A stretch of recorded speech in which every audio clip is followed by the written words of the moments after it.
तो आज मैं आपको एक अनोखी रहस्यमय कहानी सुनाऊंगा। अगर आप चैनल पर नए हैं तो अभी सब्सक्राइब कर ले तथा कहानी पूरा देखें। अंत में एक अनोखा रहस्य छुपा है। धन्यवाद। तो सुनिए।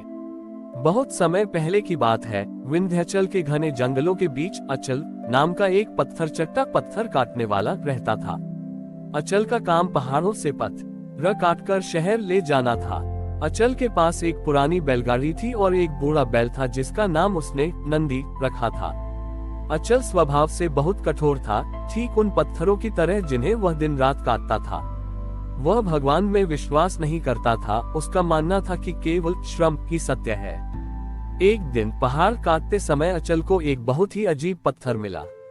वह पत्थर गहरे धुएं के रंग का था और उसके भीतर से एक धीमी सी गर्माहट महसूस हो रही थी। अचल ने सोचा कि यह कोई कीमती धातु हो सकती है, इसलिए उसने उसे अपनी बैलगाड़ी पर लाद लिया।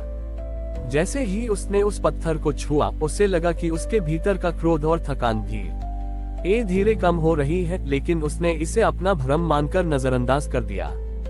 रास्ते में अचानक एक भयानक तूफान आया। बिजली कड़कने लगी और भारी बारिश से रास्ता धंस गया। अचल की बैलगाड़ी एक गहरी कीचड़ में फंस गई। उसका बूढ़ा बैल नंदी पूरी ताकत लगा रहा था, लेकिन गाड़ी टस से मज नहीं हुई। क्रोध में आकर अचल ने एक मोटा डंडा उठाया और उस बेजुबान बैल को बेरहमी से पीटने लगा।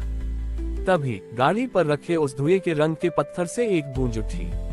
पत्थर अचानक इतना भारी हो गया कि बैलगाड़ी जमीन में धंसने लगी। अचल घबरा गया।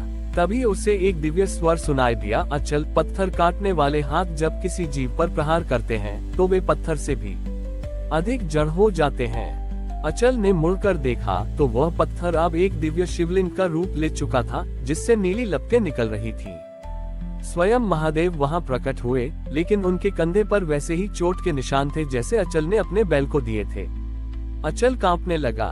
उसने पूछा, प्रभु, मैंने तो आपको कभी नहीं मारा, फिर ये घाव आप पर कैसे? महादेव ने करुणा भरी दृष्टि से कहा, इस संसार में जो भी भार ढो रहा है वह मैं ही हूँ।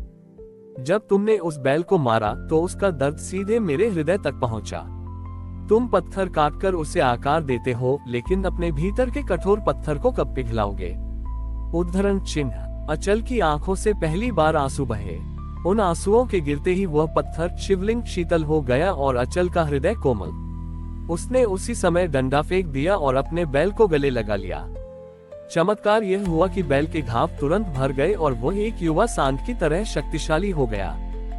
बैलगाड़ी बिना किसी प्रयास के कीचड़ से बाहर निकल आए। महादेव ने उसे आशीर्वाद दिया कि आज से तुम्हारी कला केवल पत्थर काटने के लिए नहीं, बल्कि उनमें प्राण और प्रेम फूंकने के लिए जानी जाएगी। अचल ने उस दिन से पत्थर काटना छोड़ दिया और पत्थरों पर पक्षियों, जानवरों और महादेव की ऐसी मूर्तियां बनाने लगा जिनमें दया झलकती थी। वह स्थान आज करुणेश्वर महादेव के नाम से जाना जाता है। सच्ची शिव भक्ति वही है जो किसी भी बेजुबान जीव की पीड़ा को अपनी पीड़ा समझे। शिव केवल कैलाश पर नहीं, हर उस प्राणी में है जो श्रम करता है और दर्द सहता है। अचल अब पूरी तरह बदल चुका था। उसका जीवन अब पत्थरों को तोड़ने में नहीं, बल्कि उनमें छिपी संवेदनाओं को जगाने में बीतने लगा।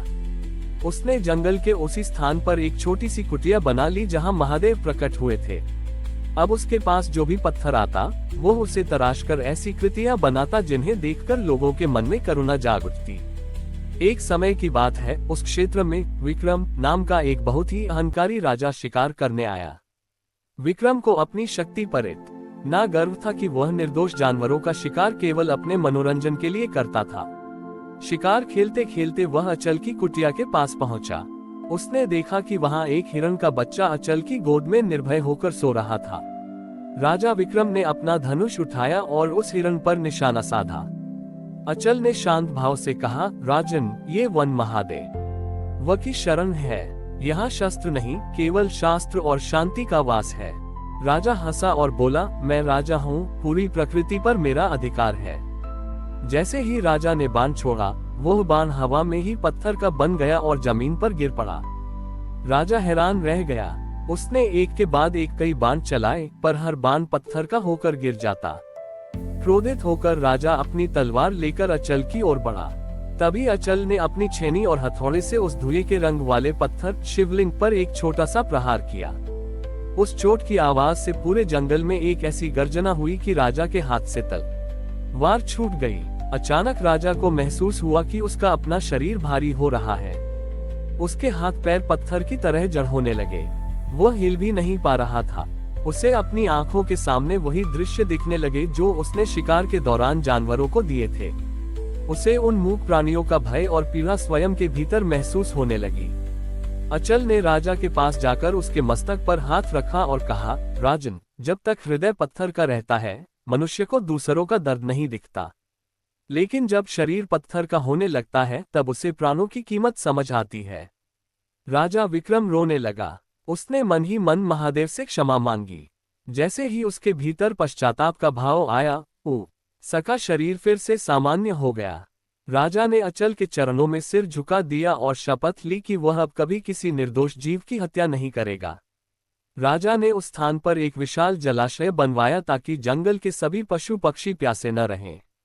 अचल ने उस जलाशय के बीचों बीच एक ऐसी मूर्ति बनाई जिसमें महादेव स्वयं एक मृग हिरण को अपनी गोद में लिए हुए थे। उस दिन से अचल को लोग पाषाण संत कहने लगे। महादेव ने अचल के माध्यम से यह संदेश दिया कि कठोरता को केवल प्रेम और पश्चाताप से ही पिघलाया जा सकता है। हमारी और भी आध्यात्मिक एवं अनोखी कहानियां देखने के लिए हमारे चैनल पर जाएं तथा धार्मिक एवं पौराणिक अनोखी कहानियां हमारे चैनल पर है। कृपया जाके देखें तथा हमारे चैनल को सब्सक्राइब करके रखें और वीडियो लाइक जरूर करें। धन्यवाद।